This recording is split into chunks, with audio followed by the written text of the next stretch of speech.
નમસ્કાર મિત્રો, મારી શાળા મારા ઘેર પ્રોગ્રામ અંતર્ગત વર્ચ્યુઅલ ક્લાસરૂમના માધ્યમ દ્વારા આપણે આજે ધોરણ 8 સામાજિક વિજ્ઞાનના એક એકમની ચર્ચા કરવા માટે મળ્યા છીએ।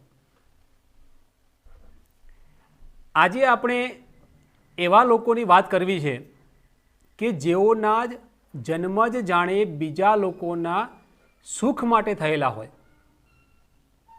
ભારત દેશની ભવ્યતાને જાળવી રાખવા દેશ માટે બલિદાન આપનાર એવા શૂરવીરો વિશે આપણે વાત કરવી છે। બાળ દોસ્તો, ABCD શબ્દ તમે બોલતા હશો। A for apple, B for ball, પરંતુ આજે કંઈક અલગ જ પ્રકારની ABCD આપણે સાંભળશું, જોશું અને એને યાદ રાખશું। જુઓ video. A for Abaka, B for Bhagat Singh, C for Chandrasekhar Azad, D for Dayanand Saraswati, E for Ishwar Chandra Vidyasagar, F for Firoz Shah Mehta, G for Gopala Krishna Gokhale, H for Hedgewar, I for Indian National Army, J for Jadu Gopal Mukherjee, K for Kittur Rani Channamma, L for Lala Lajpat Rai, M for Madan Lal Dhingra, N for Netaji Subhash Chandra Bose, O for Unakevo Oberoi, P for Pandit Madan Mohan Malviya, Q for Queen Lakshmi Bai, R for Rabindranath Tagore, S for Sangouli Rayana, T for Tankya Tawfiq, U for Udham Singh, V for Vivekananda, W for Var Batukeshwar Dutt, X for Xavier Vasudev B Phadke, Y for Yusuf Mehar Ali, Z for Zinat Nahal.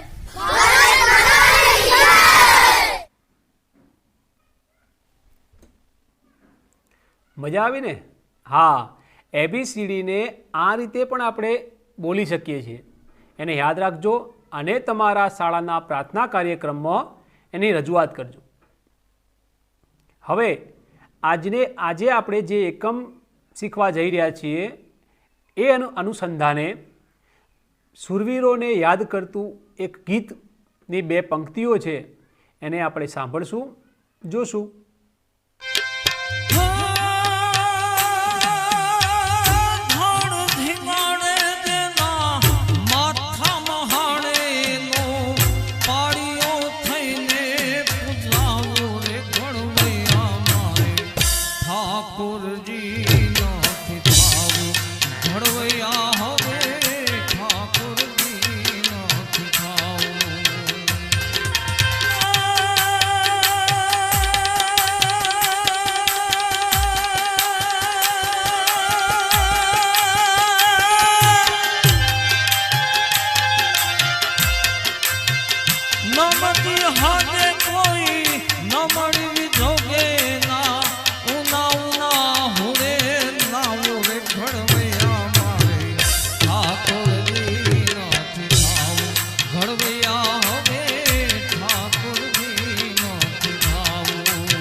આપણે જાણીએ કે ઈસવીસન 1600માં East India કંપનીની સ્થાપના દ્વારા ભારતમાં વેપાર કરવા આવેલા એ અંગ્રેજો ધીમે ધીમે આપણા દેશમાં વેપાર કરવાની સાથે સાથે શાસન કરવાની શરૂઆત કરવા લાગ્યા।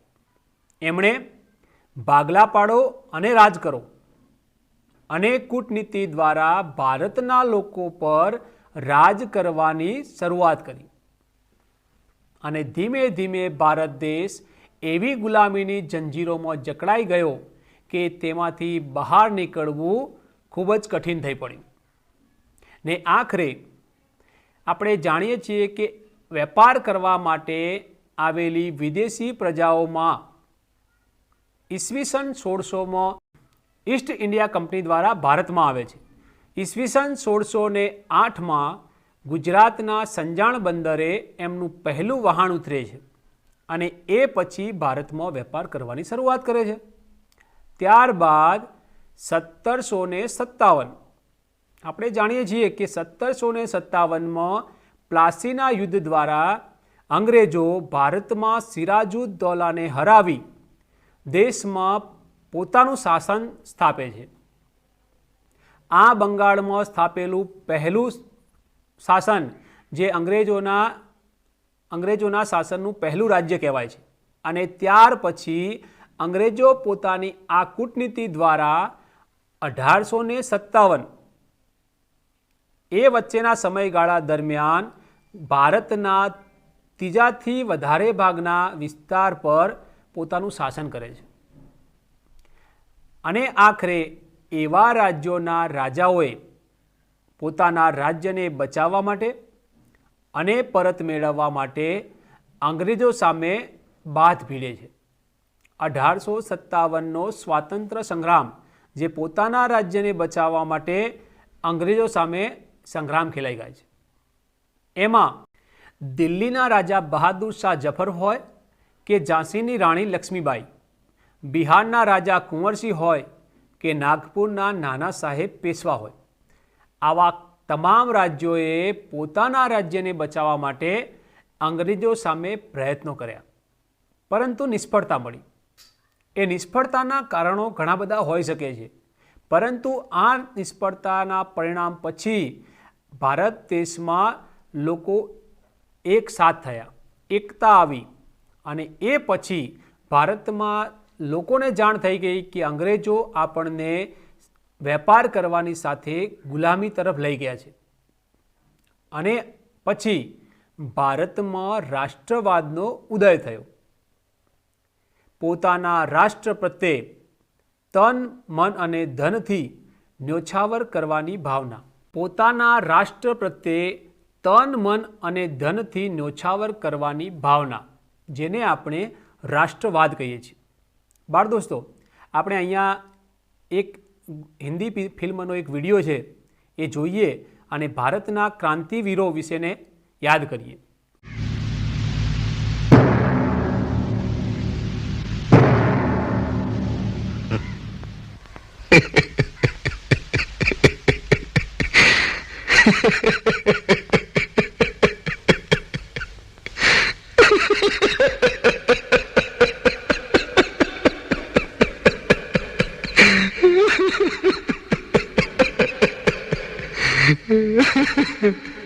आ गए मेरी मौत का तमाशा देखने. अब मुझे लटका देंगे, जुबान ऐसी बाहर आएगी, आंखें बाहर आएगी, थोड़ी देर लटकता रहूंगा, फिर ये मेरा भाई मुझे नीचे उतार देगा, फिर आप चर्चा करते घर चले जाओगे, खाना खाओगे, सो जाओगे. तुम्हारी ये नामर्दानगी, बुज़दिली एक दिन इस देश की मौत का तमाशा इसी खामोशी से देखेगी. कुछ नहीं कहना मुझे तुम्हें, कुछ नहीं. तुम्हारी जिंदगी में कोई फर्क पड़ने वाला नहीं. अंधेरे में रहने की आदत पड़ी है तुमको, गुलामी करने की आदत पड़ी है. पहले राजा महाराजाओं की गुलामी की, फिर अंग्रेजों की, अब चंद गद्दार नेताओं की और गुंडों की. धर्म के नाम पर ये तुम्हें बहकाते हैं, तुम एक दूसरे के गले काट रहे हो. काटो काटो. ऊपर वाला भी ऊपर से देखता होगा तो उसे शर्म आती होगी, सोचता होगा मैंने सबसे खूबसूरत चीज बनाई थी, इंसान.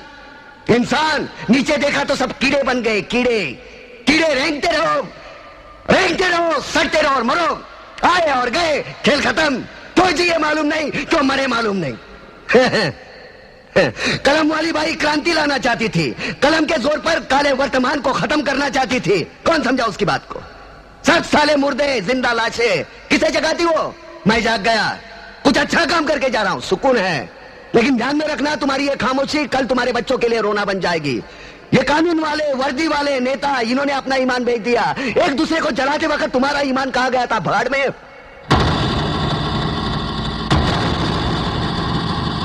ये पिस्सू जैसा हमारा पड़ोसी मुल्क आने वाले कल में शायद अपने आप को दुनिया के नक्शे पर देख नहीं पाएगा. एक बात भूल रहा है, उनके घर में जो रोटी बनती है ना, उसका आटा भी विदेश की चक्की से पीस के आता है.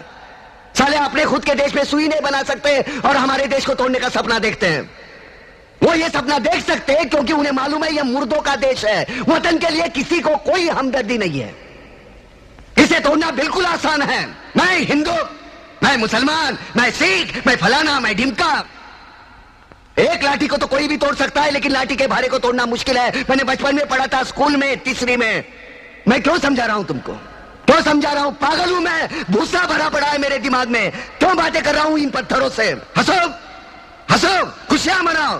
क्रांति की राह पर एक और कुत्ते की मौत मरने जा रहा है, कल कोई और मरेगा. हमें क्या, हाँ? हम इसी तरह जीते रहेंगे, है ना. जियो भाई जियो, जैसे चाहिए वैसे जियो। मैं हिजड़े की जिंदगी जीना नहीं चाहता। ए ला चल चल ला।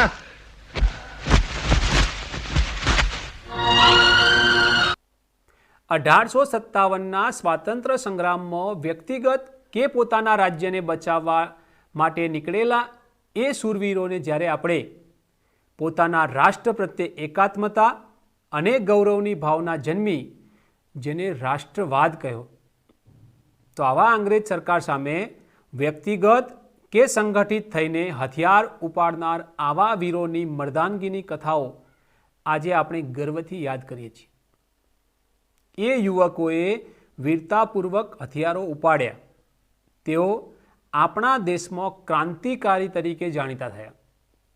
આજે આપણે એવા શૂરવીરોને જાણીએ, ઓળખીએ કે જેમણે આપણને સ્વરાજ્યનો સ્વાદ આપી ગુલામીની જંજીરોમાંથી મુક્ત કર્યા છે.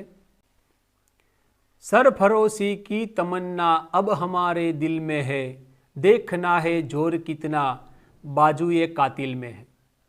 ભારતના પ્રથમ ક્રાંતિકારી એવા વાસુદેવ બળવંત ફડકે વિશે વાત કરું એના પહેલાં એ જણાવું કે આપણી શાળાના બાળકો જ આવા કેટલાક ક્રાંતિકારીઓ વિશે વાત કરશે. વાસુદેવ બળવંત ફડકે ભારતમાં ક્રાંતિકારી પ્રવૃત્તિઓની સૌ પ્રથમ શરૂઆત કરનાર વાસુદેવ બળવંત ફડકે જે પુણેની અંદર નોકરી કરતા હતા. અંગ્રેજ સરકારના અન્યાયના ત્રાસથી કંટાળીને ફડકે નોકરી છોડી દીધી અને દેશને ગુલામીમાંથી મુક્ત ન કરું ત્યાં સુધી કપાળ પર ચંદન ન લગાડવું અને કેસ કર્તન ન કરવાની પ્રતિજ્ઞા લીધી. વાસુદેવ ફડકે એ અંગ્રેજ સરકાર સામે દેશવ્યાપી શસ્ત્ર સંગઠનની ગુપ્ત યોજના બનાવી હતી. અંગ્રેજ સરકારે તો એમના માથે ₹4000નું ઇનામ જાહેર કર્યું હતું.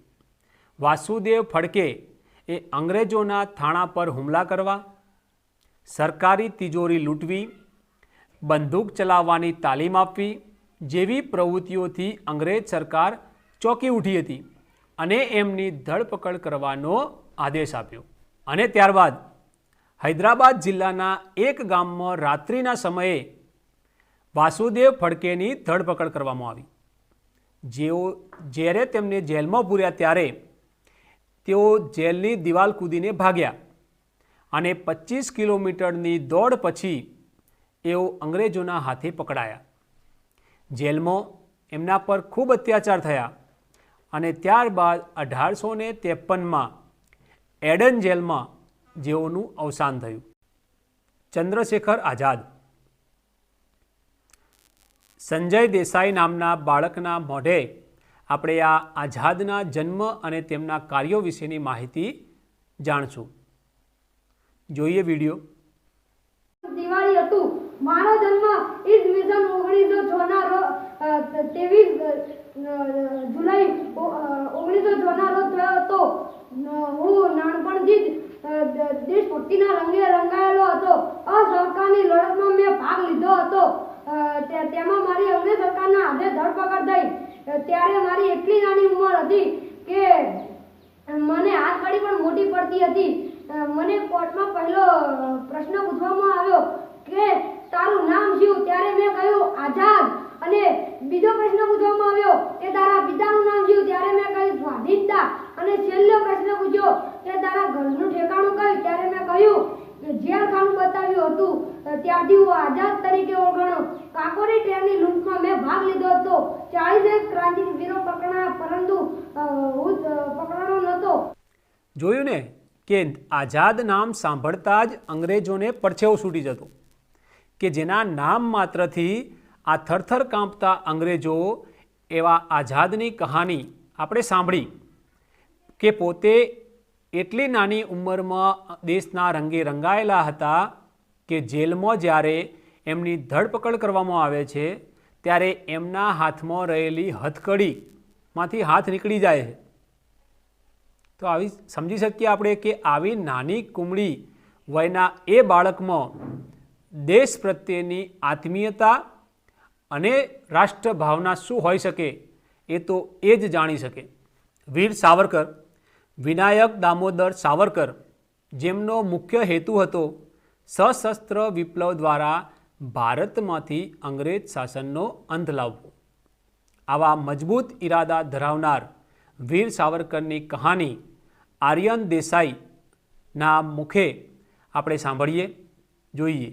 મારો જન્મ 28 મે 1883 ના રોજ મહારાષ્ટ્રના નાસિક ભગુર નામના ગામમાં થયો હતો. હું નાનપણથી ક્રાંતિકારીઓ વિચારો ધરાવતો હતો. હું મિત્ર મેલા નામની એક સંસ્થા સ્થાપી હતી, જે પાછળ જઈને અભિનવ ભારતની સંસ્થા જાણીતી થઈ. હું એક સંસ્થાનો હેતુ શસ્ત્ર વિપ્લવ દ્વારા ભારતમાંથી અંગ્રેજના શાસનનો અંત લાવવા હતો. હું ભારતમાં વિદેશી કાપડની સૌ પ્રથમ હોળી કરી હતી. હું શ્યામજી વર્મા કૃષ્ણની શિષ્યવૃત્તિ મેળવી અને લંડન અભ્યાસ કરવા ગયો. હું 1857માં ભારતનું સ્વાતંત્ર્ય સંગ્રામનું પહેલું પુસ્તક લખ્યું હતું, જે પ્રકાશન થતાં જ પ્રતિબંધ થઈ ગયું. અંગ્રેજ અફસરની હત્યામાં પિસ્તોલ વપરાવાના ગુનામાં મારા પર કેસ ચાલ્યો. મને આજીવન કાળા પાણીની સજા થઈ. મેં આંદામાન જેલમાં પછી મને મોકલ્યો. પછી મારી તબિયત લથડતી હતી, એટલે મને ભારતમાં નજરકેદ રાખવામાં આવ્યો. પછી 26 ફેબ્રુઆરીના રોજ 1966ના રોજ મારો અવસાન પામ્યો. સાંભળ્યું ને કે ઉચ્ચ અભ્યાસ માટે લંડન ગયા અને ત્યાર પછી 1857 ભારતનો પ્રથમ સ્વાતંત્ર્ય સંગ્રામ નામનું પુસ્તક લખી દીધું. એ પુસ્તકમાં એટલી તાકાત હતી કે પુસ્તક પ્રકાશન થયા પહેલાં જ એના પર પ્રતિબંધ આવી ગયો, જે વિશ્વનું પહેલું પુસ્તક હતું કે જે પ્રકાશન થયા પહેલાં જ પ્રતિબંધિત થયું હોય. બાળ દોસ્તો, આપણે વિડીયોમાં એ શબ્દ જાણ્યો, કાળા પાણીની સજા. તો આ શબ્દ જાણ્યા પછી આપણે એને સમજીએ કે काला पानी की सजा केवी होय छे। संग्राम सेनानियों को कड़ी से कड़ी यातनाएं देने के लिए अंग्रेजों ने हर कदम उठाया था। इस कड़ी में विद्रोही लोगों को सामान्य जनमानस से दूर रखने के लिए एक ऐसी जेल बनवाई गई थी जो कि पूरे भारत से हटकर हो। इसी जेल का नाम है cellular jail. Cellular jail Andaman Nicobar द्वीप की राजधानी पोर्ट ब्लेयर में बनी हुई है। इस जेल के निर्माण का ख्याल अंग्रेजों के दिमाग में 1857 के विद्रोह के बाद आया था। अर्थात इस जेल का निर्माण अंग्रेजों द्वारा भारतीय स्वतंत्रता संग्राम के सेनानियों को कैद रखने के लिए किया गया था। इसका निर्माण कार्य 1896 में शुरू हुआ था और 1906 में ये बनकर तैयार हो गई थी। जिस क्रांतिकारी को इस जेल में भेजा जाता था उसे साधारण बोलचाल की भाषा में कहा जाता था कि उसे काला पानी की सजा हुई है। इसे काला पानी इसलिए कहा जाता था क्योंकि ये जेल भारत की मुख्य भूमि से हजारों किलोमीटर दूर स्थित थी। राजधानी पोर्ट ब्लेयर में जिस जगह पर यह जेल बनी हुई थी उसके चारों ओर पानी ही पानी भरा रहता था, क्योंकि यह पूरा क्षेत्र बंगाल की खाड़ी के अंतर्गत आता है। सेल्यूलर जेल में 3 मंजिल वाली 7 शाखाएं बनाई गई थी। इनमें 696 सेल तैयार की गई थी। हर सेल का साइज 4.5 मीटर गुणा 2.5 मीटर था। 3 मीटर की ऊंचाई पर खिड़कियां लगी हुई थी, अर्थात अगर कोई कैदी जेल से बाहर निकलना चाहे तो आसानी से निकल सकता था, लेकिन चारों ओर पानी भरा होने के कारण कहीं भाग नहीं सकता था। इस सेल्यूलर जेल के निर्माण में करीब 5,17,000 रुपए की लागत आई थी।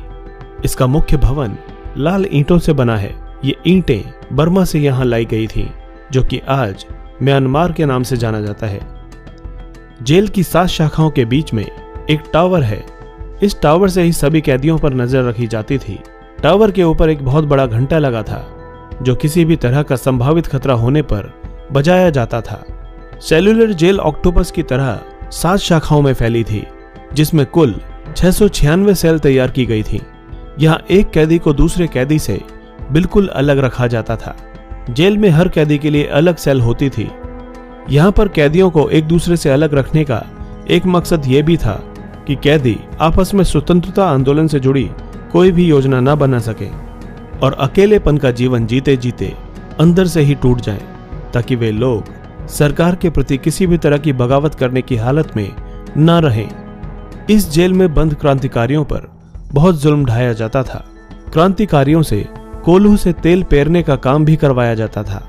हर कैदी को 30 पाउंड नारियल और सरसों को पेरना होता था। यदि वो ऐसा नहीं कर पाता था तो उन्हें बुरी तरह से पीटा जाता था और बेड़ियों से जकड़ दिया जाता था। सेल्यूलर जेल में सजा काटने वालों में कुछ बड़े नाम हैं: बटुकेश्वर दत्त, विनायक दामोदर सावरकर, बापूराव सावरकर, सोहन सिंह, मौलाना अहमदुल्ला, मौलवी अब्दुल रहीम सादिकपुरी, मौलाना फजले हक हैराबादी, एस चंद्र चटर्जी, डॉक्टर दीवान सिंह, योगेंद्र शुक्ला, वमन राव जोशी और गोपाल भाई परमानंद आदि। सेल्यूलर जेल की दीवारों पर वीर शहीदों के नाम लिखे हैं। यहाँ एक संग्रहालय भी है जहाँ उन अस्त्रों को देखा जा सकता है जिनसे स्वतंत्रता सेनानियों पर अत्याचार किए जाते थे। भारत को आजादी मिलने के बाद इसकी 2 और शाखाओं को ध्वस्त कर दिया गया था। शेष बची 3 शाखाओं और मुख्य टावर को 1969 में राष्ट्रीय स्मारक घोषित कर दिया गया। सन 1963 में यहाँ गोविंद बल्लभ पंत अस्पताल खोला गया। वर्तमान में यहाँ 500 बिस्तरों वाला अस्पताल है और 40 डॉक्टर यहाँ के निवासियों की सेवा कर रहे हैं। खुदीराम बोज। खुदीराम बोजનો જન્મ બંગાળના મિદનીપુર જિલ્લાના મહાબલી ગામમાં થયો હતો। 3 ડિસેમ્બર 1889માં જન્મેલા જેઓ બાળપણથી જ માતા પિતાની છત્રછાયા ગુમાવી દીધી હતી। સત્યન બાબુ નામના શિક્ષકે એમને ક્રાંતિ પથની દીક્ષા આપી। ખુદીરામે અસહકાર આંદોલનમાં ભાગ લઈ વિદેશી કાપડની હોડી કરી હતી। ગંગા નદીમાં પાણીમાં ડૂબકી લગાવી મીઠું લઈને પસાર થતી અંગ્રેજ સરકારની એ હોડીઓને ઉઠલાવી નાખતા અને એના પરથી મીઠાના અન્યાયી કાયદાનો ભંગ કરતા। 30મી એપ્રિલ 1908ના દિવસે ન્યાયાધીશ કિંગ્સફોર્ડ અને ખતમ કરવા માટે ખુદીરામ બોજ અને પ્રફુલ્લ ચાકી ન્યાયાધીશની ઘોડાગાડી પર બોમ્બ ફેંક્યો અને ઘોડાગાડી પર બેઠેલા વકીલ કેનેડીના પત્ની અને પુત્રી મરી ગયા। કમનસીબે ન્યાયાધીશ બચી ગયા। પ્રફુલ્લ ચાકીને જ્યારે પોલીસે ઘેરી લીધા ત્યારે એ પોતાની જ બંદૂકથી દેશ માટે આત્મહત્યા કરી લીધી। ખુદીરામ બોજને ધરપકડ કરવામાં આવી અને ત્યારબાદ તેમને ફાંસી આપવામાં આવી।